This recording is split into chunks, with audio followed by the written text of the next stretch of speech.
नमस्कार दोस्तों, मैं रेवती रमन आप सभी का स्वागत करता हूं अपने चैनल इंस्पायरिंग एग्रीकल्चर टेक पे। जी हां दोस्तों, आज की इस वीडियो में बात करने वाला हूं most important topic crop production and management. अगर दोस्तों आप आईसीआर यूजी एंट्रांस एग्जाम की प्रिपरेशन कर रहे हो, सीयूटी एंट्रांस एग्जाम की तैयारी कर रहे हो, या फिर आईसीआर पीजी एंट्रांस एग्जाम की प्रिपरेशन कर रहे हो, या फिर अदर एग्रीकल्चर कॉम्पिटेटिव एग्जाम की तैयारी कर रहे हो, जिसमें कि आपका एएफओ की बात करें, या फिर एडीओ की बात करें, नाबार्ड की बात करें, इफको की बात करें, या फिर आरआरबीएसओ की बात करें, या फिर जितने भी आपके एग्रीकल्चर बेस्ड एग्जामिनेशन होते हैं, जो ये टॉपिक यहाँ पे डिस्कस करने वाला हूँ, ये आपका मोस्ट इंपॉर्टेंट रहता है। यहाँ से क्वेश्चंस अराइज होते हैं।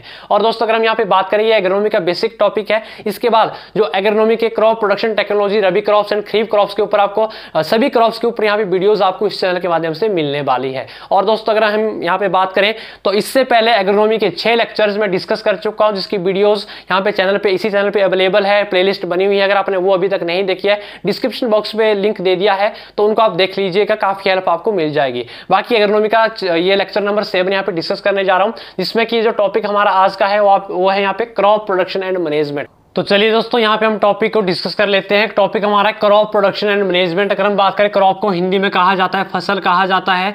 अगर हम यहाँ पे बात करें दोस्तों, प्रोडक्शन की बात करें, प्रोडक्शन को हम हिंदी में बोलते हैं उत्पादन बोलते हैं। अगर हम यहाँ पे बात करें मैनेजमेंट की, तो मैनेजमेंट को यहाँ पे कहा जाएगा प्रबंधन। दोस्तों यहाँ पे हिंदी में इसलिए मैं कह रहा हूँ क्योंकि कुछ जो स्टूडेंट होते हैं उनकी रिक्वायरमेंट होती है कि हिंदी में भी क्लासेज प्रोवाइड की जाए। दोस्तों आपको घबराना नहीं है, आपको यहाँ पे बिल्कुल ईजी भाषा में समझ आने वाला है। बहुत जो मीडियम वाले स्टूडेंट्स हैं, हिंदी की बात करें, हम इंग्लिश की बात करें, वो इस वीडियो के यहाँ पे देख सकता है। बाकी हम बात कर लेते हैं यहाँ पे क्रॉप की बात करें, तो आपको यहाँ पे सबसे पहले पता होना चाहिए कि क्रॉप किसे कहा जाएगा। लेकिन उससे पहले एक हम जो सिंपल सी डेफिनेशन हमारी है उसको हम समझ लेते हैं क्रॉप से पहले। तो यहाँ पे हम बात करेंगे किसकी, एग्रीकल्चर की बात करेंगे कि एग्रीकल्चर हमारा एक्चुअली में है कहाँ क्या। ठीक है, अगर हम यहाँ पे दोस्तों एग्रीकल्चर की बात करें, तो एग्रीकल्चर जो वर्ड है, जो आपको यहाँ पे याद रखना है कि ये कौन सी भाषा से लिया गया है, कौन सी लैंग्वेज से लिया गया है। दोस्तों अगर हम यहाँ पे बात करें एग्रीकल्चर की, तो ये आपका लैटिन लैंग्वेज से लिया गया है, यानी कि लैटिन भाषा से आपका लिया गया है, जो कि 2 वर्ड को मिला के बना है। अगर हम इन 2 वर्ड की बात करें, तो जो पहला वर्ड आपका है वो आपका क्या है, अगर है। अगर हम दूसरे वर्ड की बात करें, वो क्या है, आपका कल्चर है। ठीक है, अगर हम यहाँ पे दोस्तों अगर की बात करें, तो अगर जो आपका वर्ड है, इसका मतलब क्या होता है, आपका सॉइल होता है, या फिर हम बोल सकते हैं लैंड। ठीक है, सॉइल या लैंड। अगर हम दोस्तों यहाँ पे बात करें किसकी, कल्चर की बात करें, कल्चर का मतलब होता है कल्टीवेशन। दोस्तों यहाँ पे हम बोल सकते हैं कि इसका जो मतलब है, एग्रीकल्चर का मतलब है, इसमें क्या करेंगे, हम कल्टीवेशन करेंगे, सॉइल पे या फिर लैंड पे यहाँ पे कल्टीवेशन की जाएगी। ठीक है, उसको हम क्या बोलेंगे, एग्रीकल्चर बोला जाएगा। लेकिन अगर हम यहाँ पे सही डेफिनेशन की बात करें दोस्तों, अगर हम यहाँ पे बात करें एग्रीकल्चर की, जो डेफिनेशन हमारी होगी, the practice of growing plants and rearing animals on a large scale for food, fibre and other useful products. यानी कि हम यहाँ पे क्या करेंगे, प्लांट्स को ग्रो करेंगे या फिर एनिमल्स को पालेंगे एक लार्ज स्केल पे, यानी कि एक बड़े पैमाने पे पाला जाए, किसके लिए, फूड के लिए, भोजन के लिए, या फिर फाइबर किसको बोलते हैं, रेशे के लिए पाला जाएगा, या फिर अदर जो आपके यूजफुल प्रोडक्ट्स हैं, तो उसको क्या बोला जाएगा, एग्रीकल्चर कहा जाएगा, इज नॉन एज एग्रीकल्चर। बाकी लैटिन भाषा से लिया गया है अगर एंड कल्चर। अगर का मतलब सॉइल एंड लैंड से है, कल्चर का मतलब कल्टीवेशन से है। बाकी दोस्तों यहाँ पे जो एग्रीकल्चर है, इसका मतलब यहाँ पे खेती बाड़ी से नहीं है। यहाँ पे आप जो आपके एनिमल्स यहाँ पे पाले जाते हैं, पोल्ट्री फार्म की बात करें, या फिर फिशरीज की बात करें, डेयरी फार्म की बात करें, या फिर हम जितने भी आपके एपीकल्चर की बात करें, जिसमें आपकी जो है, जिसमें आपकी मधुमक्खी पालन की बात करें, तो ये जो सारे आपके हैं वो आपके किस में आते हैं, एग्रीकल्चर में आते हैं। और अगर हम यहाँ पे बात करें प्रेजेंट टाइम का जो डाटा है, 58% जो इंडिया की पॉपुलेशन है वो क्या है, एग्रीकल्चर के ऊपर डिपेंड है, जो डायरेक्टली एग्रीकल्चर के ऊपर निर्भर है, यानी कि जो खेती बाड़ी करती है। बाकी जो अदर जो पॉपुलेशन बचती है, वो भी इनडायरेक्ट वे पे एग्रीकल्चर पे के ऊपर डिपेंड है। इनडायरेक्ट का मतलब वो या फिर बिजनेस कर रही है, और डायरेक्ट एग्रीकल्चर खेती बाड़ी नहीं करती है, बिजनेस कर रही है, या फिर अदर सेक्टर पे वो सर्विस कर रही है, बट वो इनडायरेक्ट वे पे इसलिए डिपेंड है क्योंकि खाना सभी लोग खाते हैं, तो इसलिए वो भी क्या है, एग्रीकल्चर के ऊपर डिपेंड है। तो इसलिए एग्रीकल्चर को रीढ़ की हड्डी भी कहा जाता है, बैकबोन भी कहा जाता है। और हम बात करें जो हमारा एग्रीकल्चर है, ये क्या है कि प्राइमरी सेक्टर है। आपको पता है 3 टाइप्स के सेक्टर्स होते हैं। ठीक है, बाकी इकोनॉमिक्स का जो एग्रीकल्चर इकोनॉमिक्स है, उसकी क्लासेस भी हम यहाँ पे डिस्कस आगे करेंगे। बाकी यहाँ पे जो एग्रीकल्चर आपका है वो क्या है, आपका प्राइमरी सेक्टर में आता है। ये आपको नोट डाउन करना है क्योंकि क्वेश्चन पूछा जाता है। जो आपका एग्रीकल्चर एक प्राइमरी सेक्टर है, इसको हम रीढ़ की हड्डी भी कहा जाता है, क्योंकि एग्रीकल्चर होगा तभी और सेक्टर्स हमारे आएंगे। एग्रीकल्चर नहीं होगा तो लाइफ यहाँ पे सर्वाइव नहीं हो सकती है खेती बाड़ी के बिना, क्योंकि यहाँ पे एग्रीकल्चर आपका इंपॉर्टेंट है सर्वाइवल के लिए। तो वही हम यहाँ पे नेक्स्ट टॉपिक के बारे में डिस्कस कर लेते हैं। बाकी हम यहाँ पे अगर बात करें तो इसकी ब्रांचेस भी हैं, ठीक है। अगर ब्रांचेस की बात करें तो इसमें आपकी ब्रांचेस आती है हॉर्टिकल्चर हो गया, ठीक है, आपका एग्रोनॉमी हो गया। बाकी उसके बारे में हम डिस्कस करेंगे अलग से, जो क्लासेज होगी वहाँ पे डेफिनेशन के बारे में हम बात करेंगे। लेकिन यहाँ पे आपको ब्रांचेस के बारे में बता रहा हूँ। हॉर्टिकल्चर आपका एग्रोनॉमी है आपका, ठीक है। या फिर आपका अगर हॉर्टिकल्चर की बात करें, इसकी ब्रांचेज आपकी है फ्लोरिकल्चर है, इसमें आपका ओलेरिकल्चर है इसमें, ठीक है, ये आपकी ब्रांचेज है। बाकी अदर भी इसकी आपकी ब्रांचेज आ जाती है, ठीक है। तो वो हम डिस्कस करेंगे जो आगे जो नेक्स्ट हमारी क्लासेज आने वाली है। तो यहाँ पे हॉर्टिकल्चर की आपको क्लासेज मिलेगी, आपको एग्रोनॉमी की भी यहाँ पे क्लासेज अभी आ रही है, तो सभी के ऊपर आपको क्लासेज मिलने वाली है। बाकी हम अपने जो मेन हमारा विषय आज का है उसके ऊपर यहाँ पे बात करना चाहेंगे, जो कि क्रॉप प्रोडक्शन एंड मैनेजमेंट है। इससे पहले मैंने एग्रीकल्चर यहाँ पे समझ लिया, और एग्रीकल्चर में हम क्या करते हैं, क्रॉप की को कल्टीवेट किया जाएगा। तो अब हम क्रॉप के बारे में समझ लेते हैं कि क्रॉप किसे कहा जाता है, कि फसल किसे कहा जाएगा। तो यहाँ पे बिल्कुल एग्जांपल के थ्रू आपको मैं बताना चाहूँगा। फॉर एग्जांपल ये क्या है, कोई फील्ड है हमारे पास, यानी कि खेत है। तो यहाँ पे क्या किया, किसी फार्मर ने यहाँ पे पूरे पूरे खेत में क्या किया है, सेम काइंड के यहाँ पे ये पौधे लगाए हैं, यानी कि एक ही किस्म के यहाँ पे पौधे लगाए हैं, प्लांट्स यहाँ पे लगाए गए हैं। दोस्तों यहाँ पे अगर बात करें एग्जाम्पल के लिए हम मान सकते हैं कि ये क्या है, एक फील्ड है हमारे पास, ठीक है, एक हमारे पास खेत है, और यहाँ पे क्या किया हमने, फॉर एग्जाम्पल यहाँ पे व्हीट हमने पूरे खेत में लगाई, यानी कि गेहूं यहाँ पे लगाई गई है पूरे खेत में।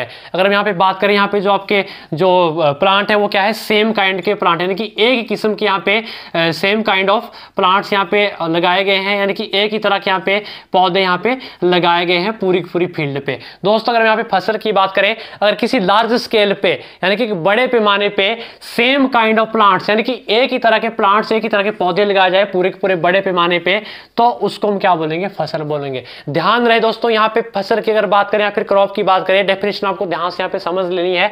अगर यहाँ पे फार्मर ने क्या किया है, यहाँ पे ये पूरा खेत उसके पास है, ठीक है, बड़े पैमाने पे यहाँ पे जमीन उसके पास है, उसने क्या किया, यहाँ पे थोड़ी जगह पे हमने उसने अलग अलग फसल लगाई, यहाँ पे उसने गेहूं लगाई, यहाँ पे उसने कोई और लगाई, यहाँ पे कोई और क्रॉप वो क्या लगा रहा है, फसल लगा रहा है, यानी कि और वो प्लांट्स यहाँ पे लगा रहा है, तो उसको हम फसल नहीं बोलेंगे, ठीक है, वो हमारी फसल में नहीं आएगी। और फसल वो भी होता है कि आपको जो फसल जो प्लांट्स लगाने वो आपको एक ही जगह पे लगाने हैं, यानी कि एक ही जगह पे होनी चाहिए, और आपके वो लार्ज स्केल पे होनी चाहिए, और सेम तरह के प्लांट आपके होने चाहिए। अगर आपके एक ही तरह किस्म के पौधे हैं तो उसको हम क्या बोलेंगे, क्रॉप बोलेंगे, फसल बोला जाएगा। आई होप आपको यहाँ पे डाउट क्लियर हो गया होगा। और यहाँ पे बात कर लेते हैं कि फसल हम क्यों कल्टीवेट करते हैं, क्या रीजन रहता है कि हम फसल को कल्टीवेट करते हैं, हम फसल को उगाते हैं।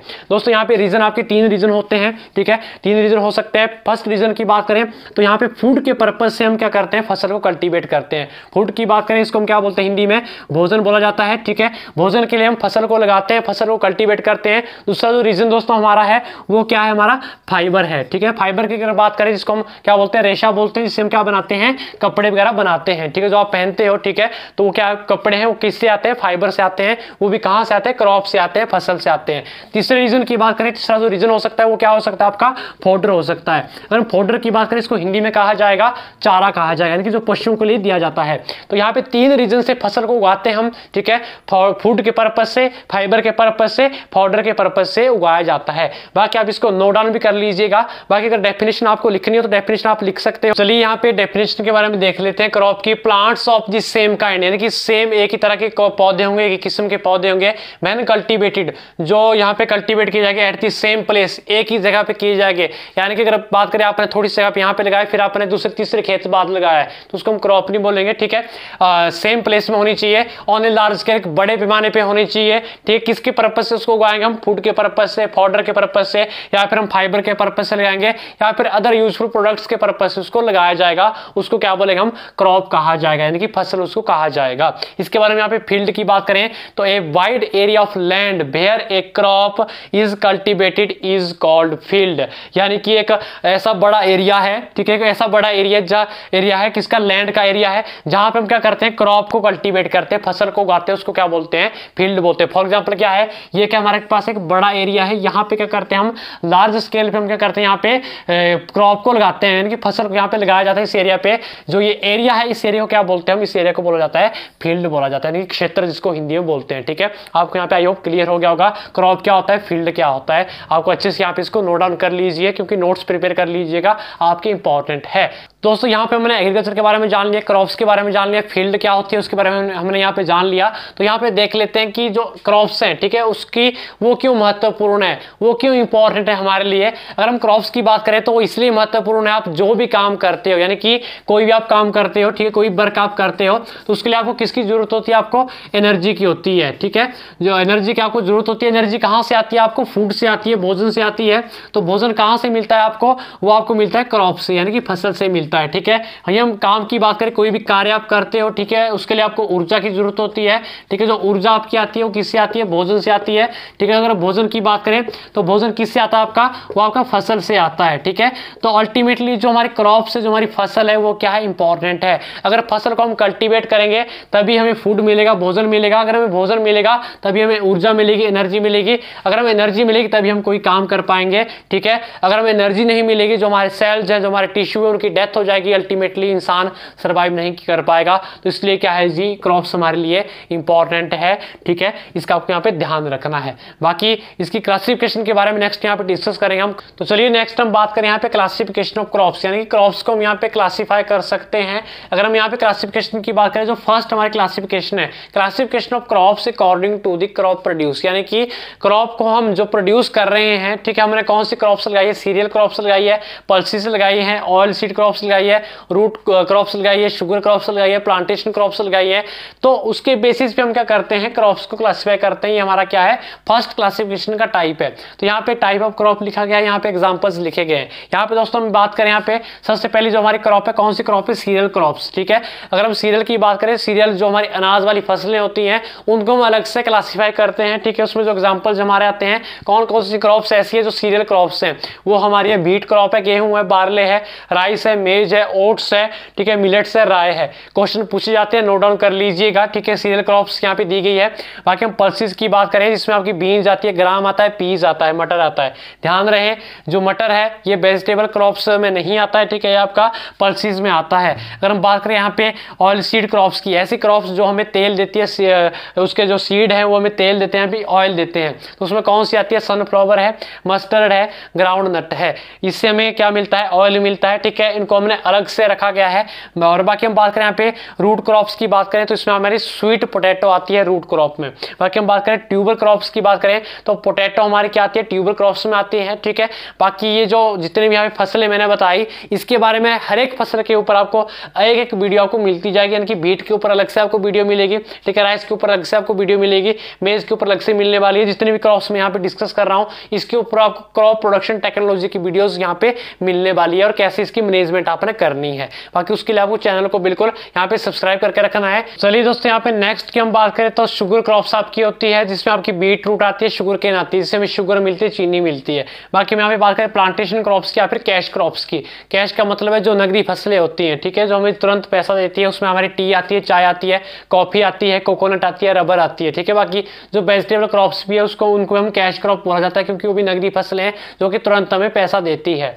बाकी हम यहाँ पे बात करें फाइबर क्रॉप्स की बात करें, इसमें हमारी कौन सी आती है, कॉटन आती है, जूट आती है, जिससे हमें रेशा मिलता है, ठीक है, जिससे हम कपड़े बनाते हैं, उसमें हमारे कॉटन आती है, जूट आती है। तो ये जो क्लासिफिकेशन यहाँ पे दोस्तों होगी, classification of crops according to the crop produce के अकॉर्डिंग हमने क्लासिफिकेशन कर दी। तो चलिए दोस्तों, नेक्स्ट क्लासिफिकेशन की हम बात कर लेते हैं। नेक्स्ट जो सेकंड टाइप हमारा classification of crops on the basis off season, यानी कि सीजन के बेसिस पे भी हम क्रॉप को क्लासिफाई करते हैं, जिसमें हमारी दो तरह की यहाँ पे फसलें आती हैं। एक हमारी रबी क्रॉप्स होती है, दूसरी हम बात करें वो हमारी खरीफ क्रॉप्स होती है। बाकी एक और भी हमारी फसल होती है जो हमारी जेड सीजन में उगाई जाती है, ठीक है, इसके बारे में लास्ट में डिस्कस किया जाएगा। बाकी यहाँ पे रबी क्रॉप्स एंड खरीफ क्रॉप्स के बारे में यहाँ पे जान लेते हैं। यहाँ से दोस्तों क्वेश्चन पूछे जाते हैं, तो आपको ध्यान से इस टॉपिक को यहाँ पे समझना है और इसके नोट्स आपको यहाँ पे प्रिपेयर करने हैं। बाकी दोस्तों हम यहाँ पे बात करें रबी क्रॉप्स की बात करें, यानी कि रबी फसलों की बात करें, तो इसका जो सीजन होता है, जो फसलें हम विंटर में यानी कि सर्दियों के दिनों में हम उगाते हैं, तो वो हमारी सारी की सारी फसलें किस में आती हैं, रबी क्रॉप्स में आती हैं। जो फसलें हम यहाँ पे मानसून सीजन यानी कि बरसात के दिनों में हम उगाते हैं, तो वो जो फसलें हमारी आती है वो हमारी खरीफ क्रॉप्स में आ जाती है। तो वही हम बात करें तो हमारा इसका शोइंग टाइम होता है, यानी कि उगाने का जो इसका समय होता है, तो हम जो रबी क्रॉप्स को उगाते हैं, ठीक है, जो बीज हम बीजते हैं वो हम बीजते हैं यहाँ पे आपके अक्टूबर यानी कि मिड अक्टूबर के बाद यहाँ पे बीजा जाता है और नवंबर तक यहाँ पे हम इसकी शोइंग करते हैं। ठीक है, अक्टूबर एंड नवंबर जो हमारा महीना रहता है उसमें हम शोइंग करते हैं रबी क्रॉप्स की। अगर हम खरीफ क्रॉप्स की बात करें तो यहाँ पे हम शोइंग करेंगे जून एंड जुलाई मंथ। आपको यहाँ पे ध्यान रखना है, क्वेश्चन पूछे जाते हैं। ठीक है, जून और जुलाई में हम खरीफ क्रॉप्स की यहाँ पे बिल्कुल शोइंग करते हैं, यानी कि बीज को यहाँ पे जून और जुलाई में बीज दिया जाता है, मिट्टी में डाल दिया जाता है। बाकी अगर रबी क्रॉप्स की बात करें अक्टूबर और नवंबर में यहाँ पे हम क्या करते हैं, बीज को बीजते हैं। वही हम बात कर लेते हैं यहाँ पे हार्वेस्टिंग की बात कर लेते हैं। इसकी जो हार्वेस्टिंग हम करेंगे यानी कि कटाई की बात करें तो जो हमारी रबी क्रॉप्स है इसकी कटाई हम अप्रैल मंथ में करते हैं। ठीक है, वही हम यहाँ पे बात कर लेते हैं जो हमारी खरीफ क्रॉप्स है इसकी जो हम हार्वेस्टिंग करते हैं यानी कि कटाई करते हैं, तो यहाँ पे हम कटाई की जाती है सितंबर अक्टूबर में। किस मंथ में की जाती है, सितंबर और अक्टूबर में यहाँ पे इसकी कटाई की जाती है। इसको आपको यहाँ पे नोट डाउन कर लेना है, मोस्ट इंपॉर्टेंट पॉइंट्स यहाँ पे दिए गए हैं। ठीक है, इसके आप नोट्स बना लीजिए, शॉर्ट नोट्स आप बना लीजिएगा। बाकी हम यहाँ पे बात करें वाटर रिक्वायरमेंट की बात कर लेते हैं कि इसकी जो पानी की जो जरूरत होती है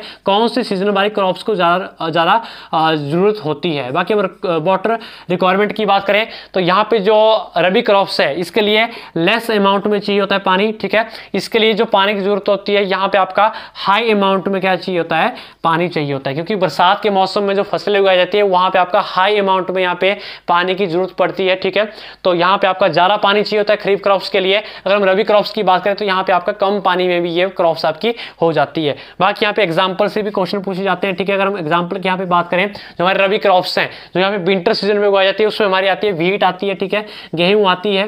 ठीक है, और हमारी यहाँ पे पीज आ जाती है, और हमारे यहाँ पे अगर बात करें तो ग्राम भी आ जाता है। ठीक है, जो चना है ठीक है उसको भी हम विंटर सीजन में हम लगाते हैं। बाकी हम यहाँ पे बात करें इसके एग्जांपल की बात करें। ठीक है, नेक्स्ट टाइप खरीफ की बात करें तो यहाँ पे आपकी मेज होती है जो हम क्या बरसात के मौसम में लगाते हैं। वही हम बात करें राइस की बात करें। ठीक है, और बाकी जो हमारी पल्सेस क्रॉप होती है, ठीक है, जो दालें होती है उनको भी हम मैक्सिमम दालों को किस में लगाते हैं, हम यहाँ पे खरीफ क्रॉप्स में लगाया जाता है, यानी कि खरीफ सीजन में लगाया जाता है, बरसात के दिनों में लगाया जाता है, क्योंकि इसके लिए पानी की जो जरूरत होती है वो हमें ज्यादा होती है। तो इसलिए हम क्या करते हैं, इनको बिल्कुल मानसून सीजन में यहाँ पे उगाते हैं, क्योंकि मानसून में क्या होती है, जो हमारी वर्षा होती है, वर्षा हमारी ज्यादा होती है यहाँ पे विंटर सीजन के अकॉर्डिंग। बाकी हम यहाँ पे बात कर लेते हैं जेड सीजन के बारे में। तो यहाँ पे जो जेड सीजन है इसमें मोस्टली हम यहाँ पे वेजिटेबल क्रॉप्स को यहाँ पे कल्टीवेट करते हैं। यानी कि अगर हम जेड सीजन की बात करें तो जो हमारा रबी क्रॉप्स और खरीफ क्रॉप्स के बीच का जो समय बच जाता है, अगर हम उसमें कोई क्रॉप को यहाँ पे कल्टीवेट करते हैं तो वो क्रॉप्स हमारी किस में आती है, हमारी जेड सीजन में आ जाती है। इसको आप नोट डाउन कर लीजिएगा। बाकी ये मोस्ट इंपॉर्टेंट आपके यहाँ से क्वेश्चन पूछे जाते हैं, बाकी इसकी भी आपको यहाँ पे नॉलेज होनी चाहिए।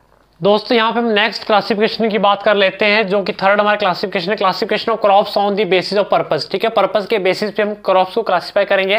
फर्स्ट जो हमारे यहाँ पे टाइप है वो है फूड क्रॉप्स। ठीक है, फूड क्रॉप्स का मतलब ये है कि हम जो क्रॉप्स यहाँ पे कल्टीवेट करेंगे, ठीक है, अगर हम खाने के पर्पस यानी कि भोजन के पर्पस से हम क्रॉप को कल्टीवेट कर रहे हैं, ठीक है, उसको बोलते हैं फूड क्रॉप्स। यानी कि हमें सिर्फ भोजन ही उससे प्राप्त करना है, ठीक है, बाकी और चीजें हम कुछ भी प्राप्त नहीं करनी है, तो उसको बोलते हैं फूड क्रॉप्स। इसमें जो हमारी क्रॉप्स आ जाती है पैडी एंड व्हीट, यानी कि जो हमारा धान है और हमारा जो गेहूं है, ठीक है, उसको हम भोजन के पर्पज से ही कल्टीवेट करते हैं, तो वो हमारी कौन सी होती है, फूड क्रॉप्स होती है। वही हम बात करें यहाँ पे नेक्स्ट जो हमारा टाइप है वो है सब्सिस्टेंस क्रॉप्स। ठीक है, अगर हम यहाँ पे सब्सिस्टेंस क्रॉप्स की बात करें, अगर हम नीड्स ऑफ फैमिली यानी कि जो फैमिली की हमारी जरूरत है, ठीक है, फैमिली की नीड्स के अकॉर्डिंग अगर हम यहाँ पे फसल को कल्टीवेट कर रहे हैं तो वो क्या होती है, हमारी सब्सिस्टेंस क्रॉप्स होती है, जहां पे हम जो क्रॉप्स को उगाते हैं यहाँ पे नॉट ए मार्केटिंग पर्पस, यानी कि मार्केटिंग के पर्पस से हम यहाँ पे फसल को ग्रो नहीं करेंगे, कल्टीवेट नहीं करेंगे, यानी कि हम बेचने के पर्पस से यहाँ पे क्रॉप को नहीं लगाएंगे। सिर्फ और सिर्फ यहाँ पे जो क्रॉप लगाई जाएगी जितनी फैमिली को जरूरत है, ठीक है,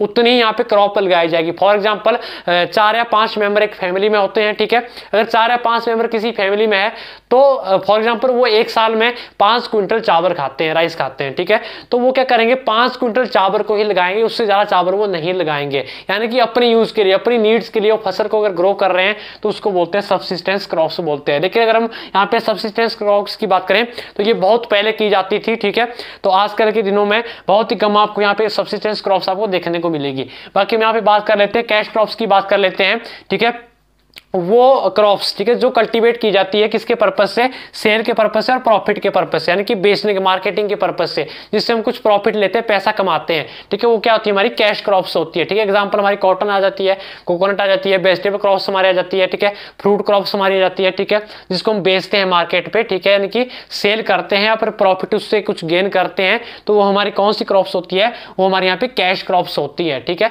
तो ये है हमारी क्लासिफिकेशन, थर्ड होगी classification of crops on the basis of, ठीक है, पर्पस, ठीक है, पर्पस के बेसिस पे ये क्लासिफिकेशन होगी, ठीक है। तो आज की क्लासेस में दोस्तों इतना ही, बाकी नेक्स्ट हमारी क्लास आने वाली है, इसमें हम यहाँ पे डिस्कस करने वाले हैं एग्रीकल्चर प्रैक्टिसेस के बारे में, कि कौन कौन सी प्रैक्टिस एग्रीकल्चर में की जाती है, वो मोस्ट इंपॉर्टेंट टॉपिक है। बाकी ये जो टॉपिक है दोस्तों, इसको आप नोट डाउन कीजिए। बाकी इसके जो लेक्चर है, ये लेक्चर आपको हमारी एप्लीकेशन के अंदर भी मिल जाएगा, बाकी इसके जो नोट्स है हमारी ऐप में मिल जाएंगे, इंस्पायरिंग एग्रीकॉन के नाम से है।